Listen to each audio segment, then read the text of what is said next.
Hello, সবাইকে বলছি দেখো আমার ঘরে আজকে একটা নতুন খাবার হচ্ছে। এটা আমাদের বেঙ্গলির ডিশ না, এটা নেপালি ডিশ। নেপালিতে যাকে রুটি বলে, সেল রুটি সেল রুটি সেল রুটি বলে।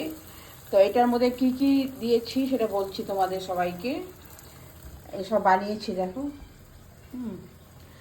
তো এটার মধ্যে সুজি,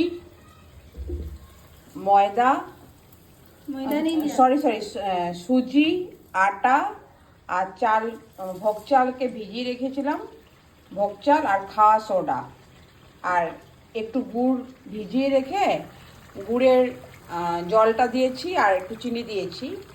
পুরোপুরি মিষ্টি হয়নি কিন্তু খুব টেস্টি হয়েছে খেতে। गुड़ क्यों देते हो? গুড় গুড় কেন দিচ্ছি এটার ভিতরে, কারণ কি গুড়ের থেকে একটা কালার বের হয়, ওই কালারের জন্য ওই রুটিটা এরকম কালার হয়েছে। তাই তোমাদের সবাইকে দেখালাম, তোমরা দেখে বলবে কেমন হয়েছে। আর খেতে কিন্তু টেস্টি হয়েছে। আমি খেয়েছি এই রুটিটা অনেক নেপালি বাড়িতে, কিন্তু আমার ঘরে কখনো বানানো হয়নি, তো আজকে বানালাম। আর এটা এটা হচ্ছে আমার এটা হচ্ছে আমার ডালের কাটার থেকে খুলে নিয়েছি, ডাল কাটা যাওয়াটা খুলে নিয়েছি। তারপরে ওটা যে প্রদীপ আছে, প্রদীপের নিচেরটা কি করে শেপটা সুন্দর করব, শেপটা সুন্দর কিভাবে করব, তাই জন্য প্রদীপের নিচটাকে খুলে নিয়ে, মানে বিনা ইউজে প্রদীপ, এটা প্রদীপের নিচটাকে খুলে নিয়ে তারপরে এরকম করে বানিয়েছি। তাই তোমাদের সবাইকে দেখালাম, তোমাদের কেমন লাগে দেখে। আশা করি ভালোই লাগবে। ওটার মধ্যে খাওয়া সোডা দিয়েছি, তাই জন্য একটু একটু ফুলেছে।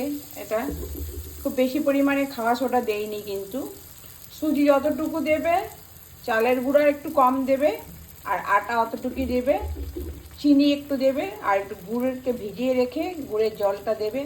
তারপরে এরকম করে বানাবে, খেয়ে দেখো, ভালো লাগে। নতুন এটা তুমি সবজির সঙ্গেও খেতে পারো, কোনো চাটনির সঙ্গেও খেতে পারো, খুব ভালো লাগবে। और इसमें मैदा भी दे सकते हैं।